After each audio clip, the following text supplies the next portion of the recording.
To my right is Evangelist Seinfeld, who is a guest speaker here at this seminar. So you've been a blessing to us all this afternoon, educating us on how to evangelize to people when we go out there. And you spoke about the attributes of God and the principles of evangelism. Can you talk more about that? Well, I personally believe that when it comes to evangelism and soul winning, we kind of look at it very high and we see that it's only for some professionals, some experts.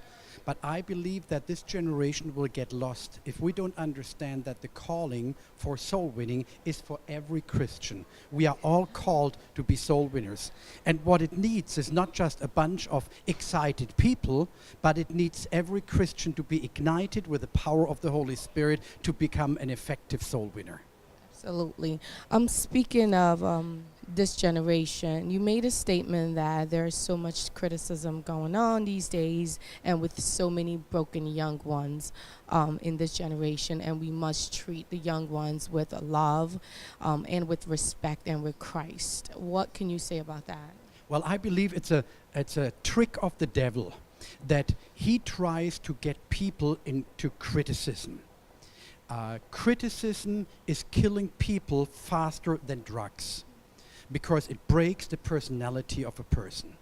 Now, if young people are criticized, they lose all their hope, their faith, their trust. And they are being, like hammered from the devil and from other people. I believe it's time that we start encouraging. Yes, they make mistakes, but haven't we?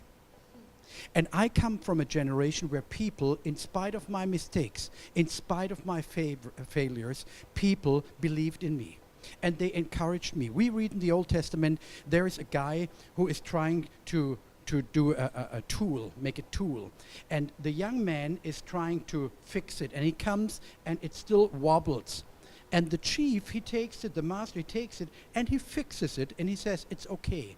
Because it's okay to the standard that you are in. Now, I cannot expect you to become president, but I can expect you to do according to your level and then encourage you, kind of coach you, mentor you, and be behind you, not stand in front of you like that, but we need to stand behind the young people and tell them, keep going, I'm supporting you, I'm strengthening you.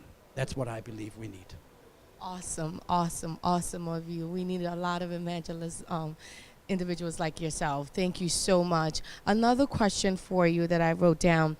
You were talking about sharing the gospel with people out there because many people out there are comfortable with their living styles and they are different when you go out there to evangelize to many others. So it's very important to understand their lifestyle and know what you are talking about. And as you share the gospel, you must share with them faith. Now, why is it important to share faith as you share the gospel with them? Number one, I believe before we share faith, we must have faith ourselves. We cannot share something that we don't have. I have faith for the people. Number two, we usually look at the people and try to convince them of something. Convince them of their wrongdoing, convince them of their wrong lifestyle, convince them of their sin. That's not our job. I speak in my seminars about that. We have a job to do, but the Holy Spirit has a job. And his job is to put faith into the people. His job is to convince and convict the people of sin, righteousness, and judgment. So it's not my call to convict them, it's the call of the Holy Spirit. But what I am to do is to try to reconnect them with God.